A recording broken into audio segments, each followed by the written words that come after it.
안녕하세요. 10월 5일 화요일 짱목과 말씀 수다의 시간입니다. 오늘도 함께 하시는 여러분들을 환영하고 사랑하고 축복합니다. 네, 말씀을 볼게요. 오늘 말씀은 미가서 4장 1절부터 8절의 말씀인데요. 하나님 말씀을 보시겠습니다. 끝날에 이르러는 여호와의 전의 산이 산들의 꼭대기에 굳게 서며 작은 산들 위에 뛰어나고 민족들이 그리로 몰려갈 것이라. 곧 많은 이방 사람들이 가며 이르기를 오라 우리가 여호와의 산에 올라가서 야곱의 하나님의 전에 이르자. 그가 그의 도를 가지고 우리에게 가르치실 것이니라. 우리가 그의 길로 행하리라 하리니 이는 율법이 시온에서부터 나올 것이요 여호와의 말씀이 예루살렘에서부터 나올 것임이라. 그가 많은 민족들 사이에 이를 심판하시며 먼 곳 강한 이방 사람을 판결하시리니 무리가 그 칼을 쳐서 보습을 만들고 창을 쳐서 낫을 만들 것이며 이 나라와 저 나라가 다시는 칼을 들고 서로 치지 아니하며 다시는 전쟁을 연습하지 아니하고 각 사람이 자기 포도나무 아래와 자기 무화과 나무 아래에 앉을 것이라. 그들을 두렵게 할 자가 없으리니 이는 만군의 여호와의 입이 이같이 말씀하셨습니다. 만민이 각각 자기의 신의 이름을 의지하여 행하되 오직 우리는 우리 하나님의 여호와의 이름을 의지하여 영원히 행하리로다. 여호와께서 말씀하시되 그날에는 내가 저는 자를 모으며 쫓겨난 자와 내가 환난 받게 한 자를 모아 발을 저는 자는 남은 백성이 되게 하며 멀리 쫓겨났던 자들이 강한 나라가 되게 하고 나 여호와가 시온산에서 이제부터 영원까지 그들을 다스리리라 하셨나니 너 양떼의 망대여 딸 시온의 산이여 이전 권능 곧 딸 예루살렘의 나라가 내게로 돌아오리라. 네, 미가는 일단 하나님이 심판하신다의 초점이 있으면서 또 그 심판하신 이후에 하나님이 어떻게 회복하실까야 이것에 대해서 계속 말씀을 하고 있는 것을 볼 수가 있습니다. 하나님은 이제 심판하신 이후에 오늘 보면 어떻게 평화를 이루실 것인가를 설명을 하고 있는데요.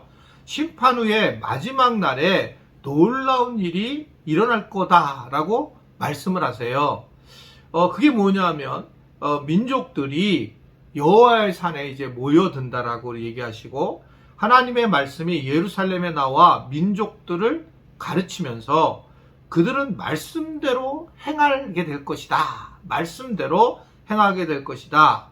또 하나님이 말씀으로 이제 나머지 열방을 심판을 하고 판결을 하게 해서 전쟁에서 이제 무기가 필요 없어지는 과정이 되고 또 다른 사람들이 가지고 있는 재물들을 탐낼 필요도 없어지고 오늘 말씀 보면 포도나무와 무화과 나무 아래에서 참된 평화와 만족을 얻게 될 것이다 라고 그렇게 얘기를 하고 있습니다. 즉 상상할 수 없는 분쟁에서 벗어나서 상상할 수 없는 만족, 평화를 누리게 될 것이다 라고 하는 것을 말씀을 하고 있는 겁니다. 말씀을 통해서 결국은 하나님은 새로운 하나님의 세계를 만드실 거라고 하는 것을 오늘 우리에게 전해주고 있습니다.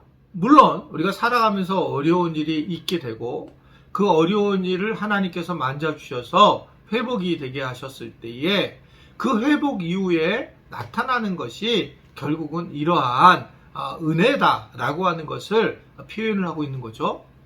우리가 그래서 때로는 고난을 당할 때에 내가 잘못해서 당하는 고난이 있고 하나님이 주시는 고난이 있고 마귀로부터 하나님과 멀어지도록 주게 되는 그런 마귀가 주는 고난도 있습니다.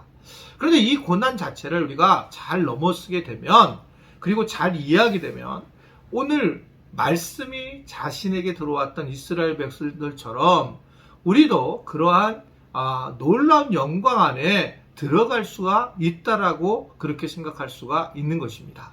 이게 오늘 말씀이 바로 그런 내용이에요. 말씀으로 결국은 모든 것을 다 이루실 것이라고 하는 것. 그래서 참된 평화를 우리에게 베풀어 주실 거라는 것. 여러분은 언제 이 참된 평화를 정말 누릴 수 있다고 생각해요? 자녀들을 통해서 누릴 수 있을까요?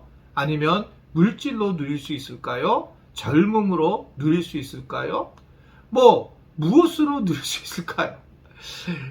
정말 그렇지 않더라고요. 우리 누릴 수 있는 것이 없더라는 거죠.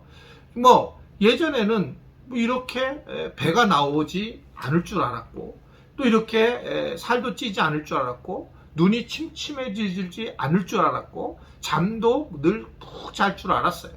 근데 세월이 지나면서 이런 것이 다 의미가 없어진다는 걸 깨닫게 됐고, 먹는 것조차도 어느 정도 지나면 먹는 그런 마음조차도 흥미도 잃게 돼요.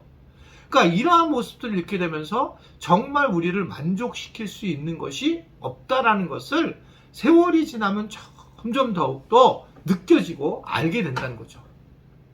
알게 된다는 거예요. 그래서 이 마지막에 죽을 때 에릭슨이 두 가지 관점으로 바뀐다고 그랬잖아요. 한쪽은 나이가 들어서 어떤 사람은 절망으로 이거 이래서 어떡하지? 근데 한쪽은 통합으로 간다는 거예요. 그래서 모든 것이 이해가 되면서 이러한 통합을 가지고 있는 정신을 가지고 있는 사람들은 진리를 만난 거죠. 진리의 말씀, 특별히 우리 같은 사람들이 말씀을 만난 사람들은 통합된 삶을 가면서 말씀이 우리를 살리고 말씀이 우리를 세워주신다. 이게 이제 분명한 거예요. 내가 스스로 쓰게 되면 내가 쓰려고 내가 애쓰잖아요. 그럼 시간이 지나면 이걸 잃어버리게 돼요. 그런데 하나님의 말씀은 흔들림이 없고 변개치 않고 하나님의 말씀은 진짜 살아계시는 것이기 때문에 이것은 영원한 것이기 때문에 그 말씀을 가지고 살아가는 것이 굉장히 중요하다라고 볼 수가 있는 거죠. 하나님의 말씀이 얼마나 중요한가를 깨닫게 하는 그런 내용의 말씀입니다. 이러한 말씀을 가지고 살아가는 것은 우리에게 가장 큰 기쁨과 은혜다. 그래서 우리가 말씀 묵상이 얼마나 중요한지를 알아야 되고 말씀 묵상 자체가 우리의 삶에서 아주 핵심적인 그런 부분 중에 하나가 된다는 겁니다. 우리가 그냥 지금 말씀 묵상을 이렇게 듣고 있는 것이 가벼운 것처럼 보이지만 사실은 훨씬 더 중요한 그러한 하나님의 뜻이 우리 안에 숨어져 있다라고 하는 것을 이야기를 하고 있는 거죠. 말씀. 그것은 이유는 내 자신을 우리는 못 믿게 되고 내 자신을 통해서 무엇인가 얻을 수 있는 것이 없기 때문에 그렇습니다. 내 자신은 할 수 있는 게 없어요. 오직 주님만을 바라보고 주님의 말씀에 따라 사는 것이 진리라고 하는 것을 다시 한번 하나님이 이 말씀을 하고 있는 겁니다. 그래서 말씀을 우리가 늘 사모하며 살아가야 되고 우리가 가지고 있는 이 욕심이라든지 고난을 잘 이겨낸다면 하나님이 주시는 참된 평안을 누릴 수 있다라고 보여지는 거예요. 정말 우리가 잘 생각해보면 어렵고 힘들 고난을 당했을 때 진짜 평화를 누렸어요. 많은 걸 가졌을 때 오히려 우리는 어려워지고 힘들어지는 그런 상황을 겪을 때가 많이 있습니다. 말씀으로 돌아오라는 거예요. 오늘 우리가 함께 이 말씀 수다를 듣는 우리 지체들도 말씀으로 다시 돌아와야지. 이걸 조금이라도 내가 누군가에게 의도하고 무엇인가를 얻으려고 하고 그것을 내 삶의 중심으로 살게 되면 우리는 참된 평화를 빼앗길 수밖에 없다라고 볼 수가 있습니다. 하나님은 이러한 심판 때에 무너진 백성들을 다시 세우려고 하게 되셨고 그리고 결국 강한 나라로 만드시려고 하시는 것이 하나님께서 오늘 말씀 보면 우리에게 주시는 내용입니다. 그런데 이것이 세상의 힘과 권력이 아니라 오직 하나님과 함께 하시는 은혜, 말씀의 은혜가 있을 때에 가능하다라고 하는 것들을 오늘 우리에게 전해주고 있습니다. 우리는 어려운 고난을 당하게 될 수 있어요. 아까 말씀드린 것처럼. 그래서 어떻게 되면 굉장히 나동거라질 수가 있겠지만 그러나 그러한 순간에 하나님이 일하셔서 하나님께서 나중에 우리로 하여금 참된 평화를 베풀어 주실 거라는 것을 기억해야 된다.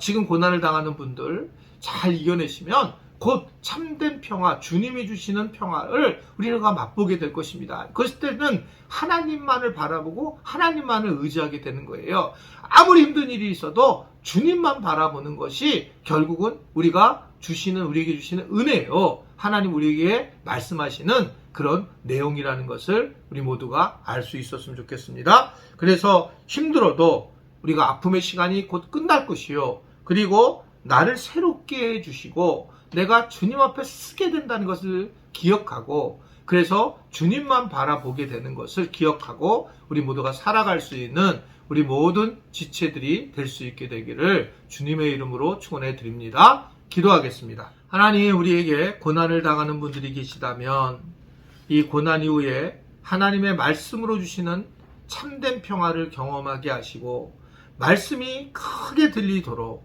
그 고난이 오히려 말씀을 듣는 확성기가 되도록 하나님께서 그 고난을 사용하시고 또 고난을 통해서 이겨내서 말씀 중심으로 참된 평화를 누리고 은혜를 경험할 수 있는 우리 모든 지체들이 되도록 도와주옵소서. 오늘도 그 말씀 하나만을 붙들고 살아가는 귀한 분들에게 하나님의 은혜가 넘치기를 바라며 예수님의 이름으로 기도드리옵나이다. 아멘.